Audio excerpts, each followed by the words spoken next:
اعوذ باللہ من الشیطان الرجیم بسم اللہ الرحمن الرحیم اللہم صلی علی محمد وعلی محمد وعجل فرجہم۔ معزز ناظرین السلام علیکم ورحمۃ اللہ وبرکاتہ۔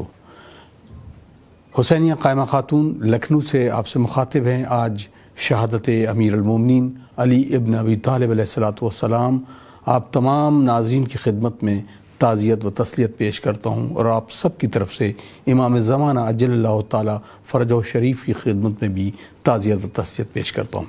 ناظرین اکرام، آج ہمارے ساتھ موجود ہیں حجت الاسلام والمسلمین عالی جناب مولانا مصطفیٰ علی خان ادیب الہندی صاحب قبلہ۔ آئیے ان کا استقبال کرتے ہیں اور اس پروگرام کا آغاز کرتے ہیں۔ السلام علیکم آقا۔ علیکم السلام ورحمۃ اللہ۔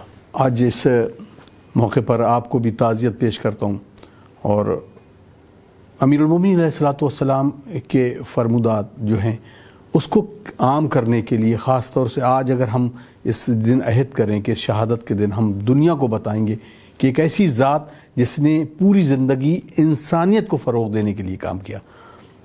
اعوذ باللہ من الشیطان الرجیم، بسم اللہ الرحمن الرحیم، الحمدللہ رب العالمین، وصلی اللہ علی سیدنا محمد وعلہ الطیبین الطاہرین۔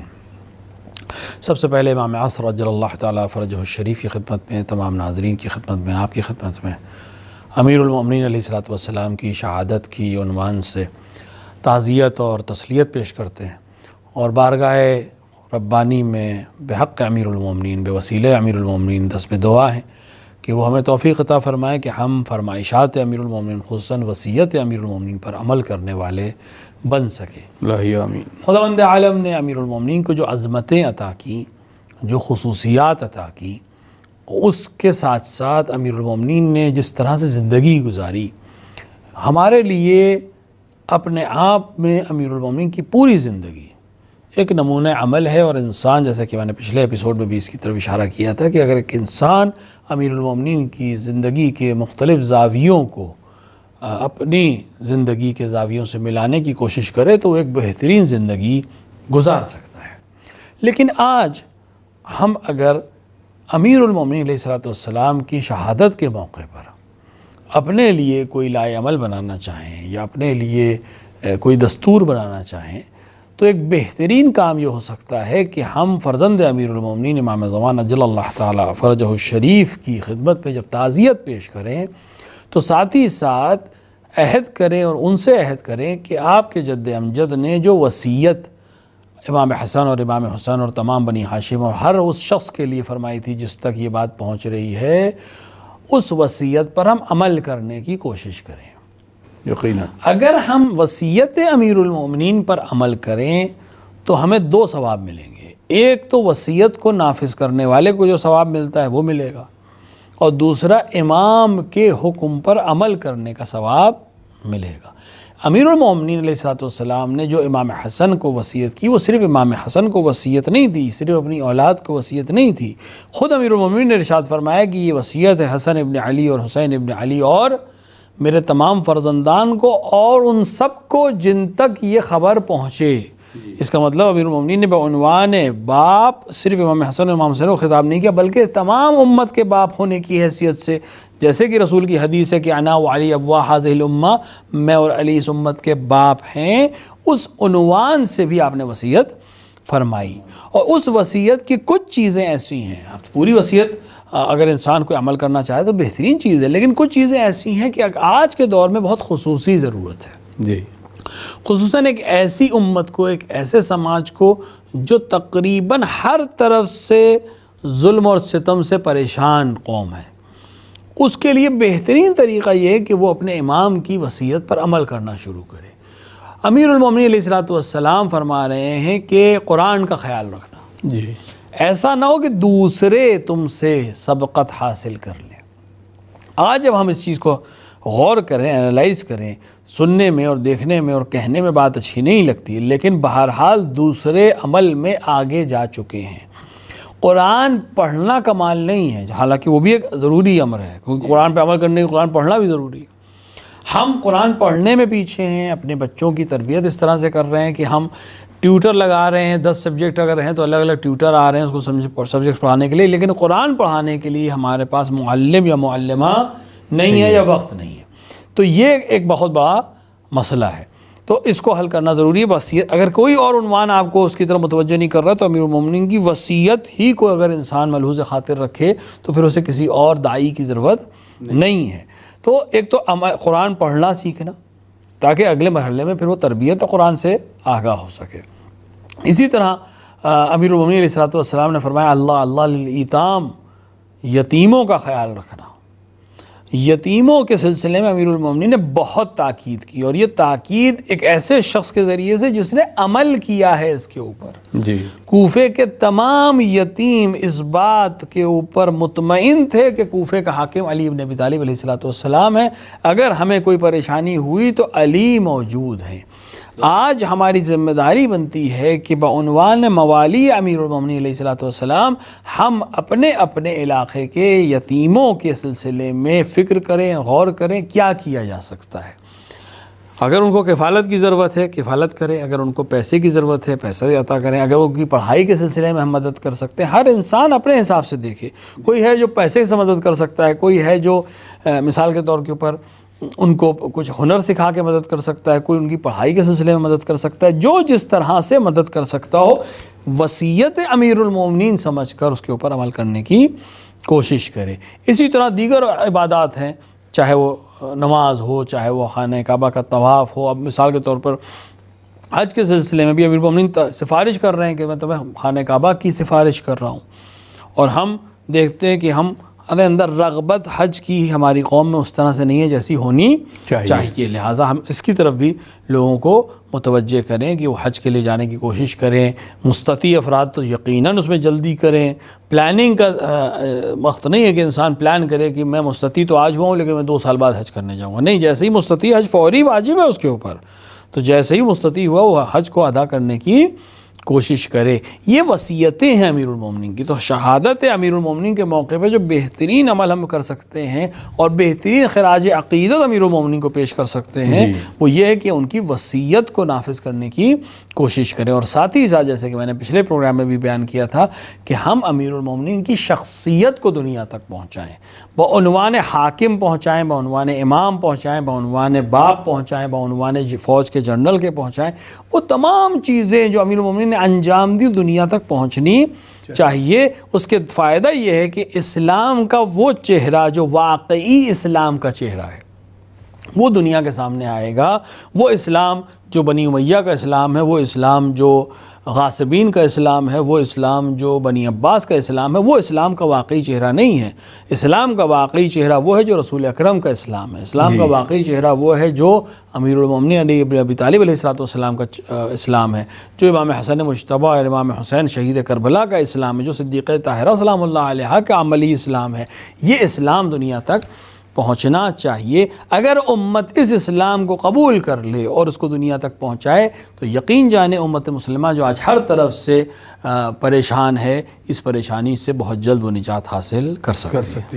پچھلے ایپیسوڈ میں میں نے آخر میں ایک بات کہی تھی، جب مالک اشتر کو خط لکھا ہے آپ نے، اور وہ خط کو آج بھی UN میں اور تمام لوگ جو دیگر ادیان کے لوگ ہیں آج بھی اس کو اپریشیٹ کرتے ہیں، تو اس کی میں چاہتا ہوں کہ کچھ چند کلمات جو ہیں وہ خاص طور سے جب ایڈریس کیا ہے آپ کو تو اس کے بارے میں بات. دیکھیں، مالک اشتر نقی امیر المومنین علیہ الصلوۃ والسلام کے خاص اصحاب میں سے ہیں، اور امیر المومنین کے معتبد جو 10 افراد ہیں ان میں سے ایک شخصیت جناب مالک اشتر نقی کی ہے. خود امیر المومنین نے ارشاد فرمایا کہ مالک میرے لیے وہی سب نسبت رکھتا ہے جو میں رسول اکرم صلی اللہ علیہ وآلہ کے لیے رکھ رہا ہوں. یہ ایک بہت بڑا عنوان ہے خود امیر المومنین نے اگر کسی کے لیے کہہ رہے ہیں.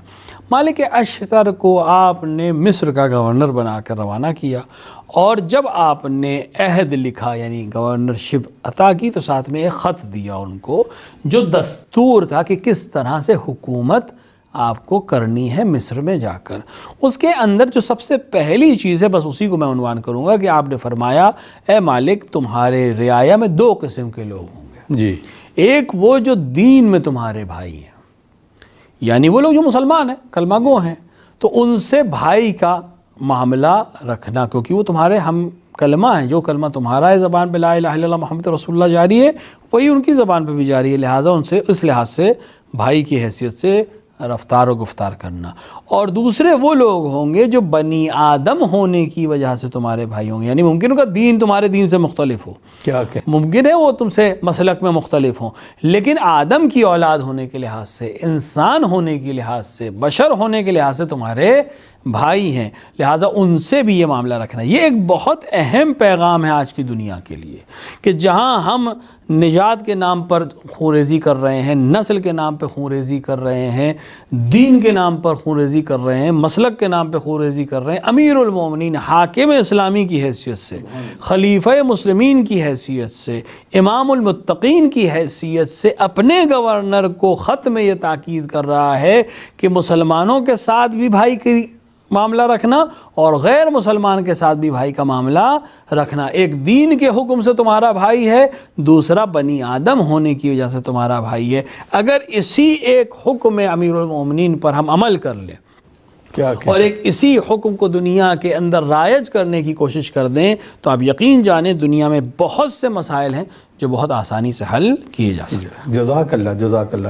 تو ناظرین یقیناً ہم یہ عہد کریں کہ کس طریقے سے معرفت امیر المومنین حضرت علی ابن ابی طالب حاصل کریں اور پیغامات جو ہیں وہ ان کو دنیا تک نشر کریں۔ آئیے بڑھتے ہیں اس پروگرام کا جو ہدف ہے اس سوالوں کی طرف جو آپ نے ہم تک پہنچائیں، اس کو شامل کرتے ہیں اپنے پروگرام میں۔ السلام علیکم مولانا صاحب، کیا رمضان کا روزہ رکھنے کے لیے شوہر کی اجازت ضروری ہے؟ علیکم السلام۔ جی سر۔ واجبات کو ادا کرنے کے لیے کسی کی اجازت کی ضرورت نہیں ہے۔ وہ واجب جو خداوند عالم کی طرف سے واجب ہے، جیسے نماز، 5 وقت کی نماز واجب ہے، جی، عاقل بالغ کے اوپر نماز واجب ہے، وہاں اسے کسی کی اجازت کی ضرورت نہیں، اور نہ ہی کوئی اس کو منع کر سکتا ہے اس کام کے کرنے سے۔ جہاں تک رہی شوہر کی اجازت کی بات، تو مستحب روزے میں شریعت نے شوہر کی اجازت کو شرط رکھا ہے، یا نظر کرنے کے لیے خاتون نظر کرنا چاہے، منت ماننا چاہے ہماری اور آپ کی اصطلاح میں، قسم کھانا چاہے، شرعی قسم کرنا چاہے یا شرعی عہد کرنا چاہے، وہاں شوہر کی اجازت ضروری ہے، یا مستحب روزہ رکھنا چاہے شوہر کی اجازت ضروری ہے، مستحب سفر کرنا چاہے شوہر کی اجازت ضروری ہے، لیکن واجبات کی ادائیگی کے لیے اسے اجازت کی ضرورت نہیں ہے، کیونکہ حکم خدا کے آگے پھر کسی کے حکم کی یا اجازت کی ضرورت نہیں ہے۔ تو لہٰذا 5 وقت کی واجب نمازوں کی طرح رمضان کے واجب روزوں کے لیے بھی شوہر سے اجازت کی ضرورت نہیں ہے۔ جزاک اللہ۔ بڑھتے اگلے سوال کی طرف اور اس کو شامل کرتے ہیں۔ السلام علیکم مولانا صاحب، میرا سوال یہ ہے کہ کیا باپ کے قضا روزے بڑے بیٹے پر واجب ہیں، اور اگر کسی کا ایک ہی بیٹا ہو تو اس کے لیے کیا شرط ہے؟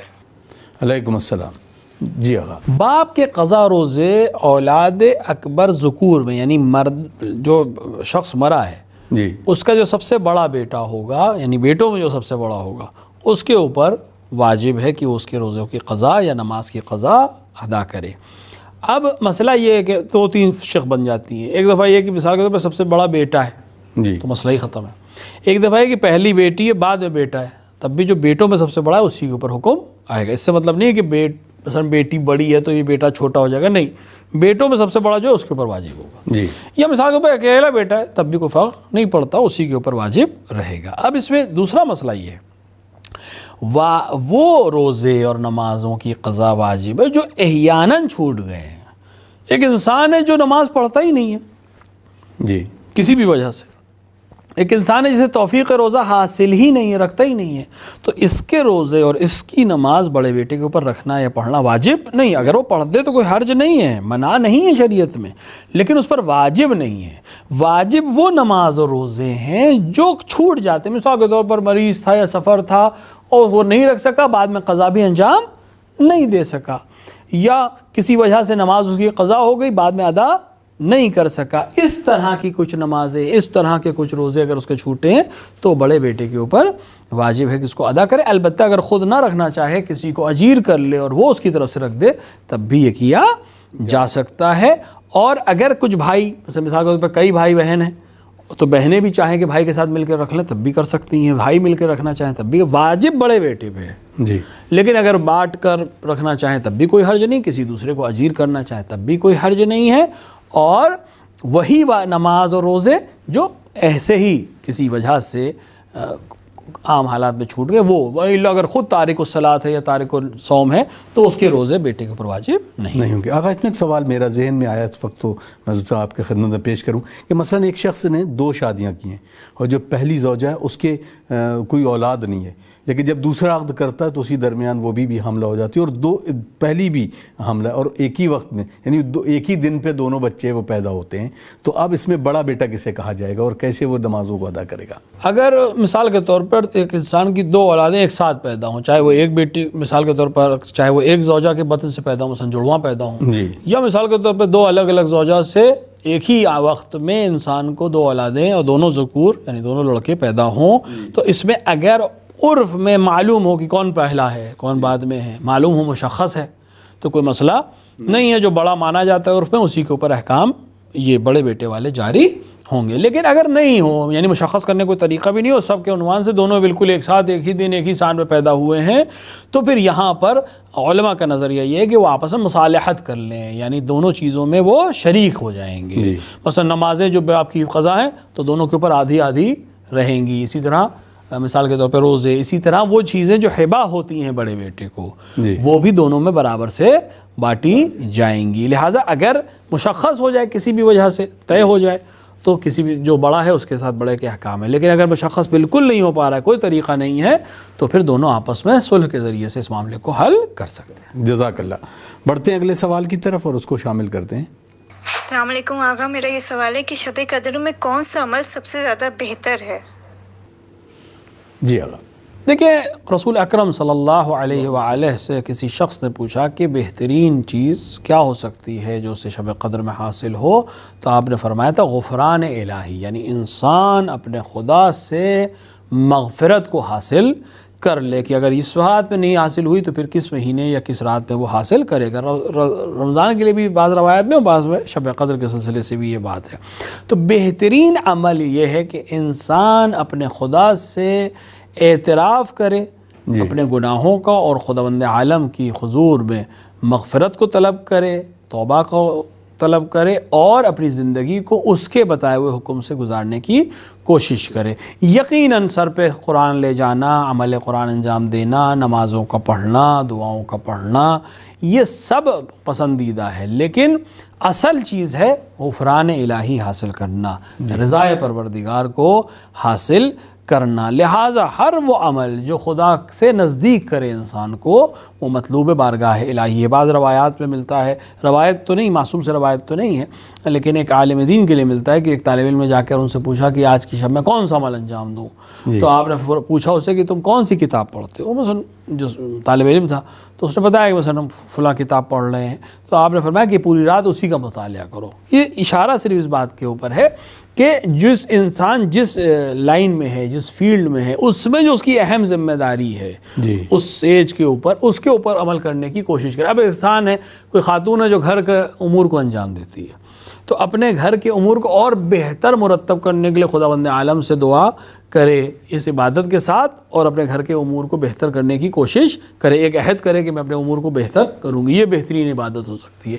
ایک شخص ہے جس کے کام سرپرستی ہے پورے گھر کی، تو وہ اپنے آپ سے عہد کرے کہ میں اور بہتر سرپرستی انجام دوں گا۔ تو ہر وہ عمل جو انسان کو اپنے خدا سے نزدیک کرے، چاہے وہ اس کے دینی فریضہ ہو، چاہے وہ دنیاوی فریضہ ہو، کیونکہ بالآخر اس دنیا کی حساب کتاب کی بازگشت بھی خدا ہی کی طرف ہے، تو ہر وہ عمل جو انسان کو خدا سے نزدیک کرے اور اس کی ذمہ داری ہے اس کو انجام دینے کی کوشش کرنا، اس کو زیادہ توجہ دے، اور اس شب قدر میں بہترین چیز وہی ہے کہ غفران الہی حاصل کرنے کی کوشش کریں۔ جزاک اللہ۔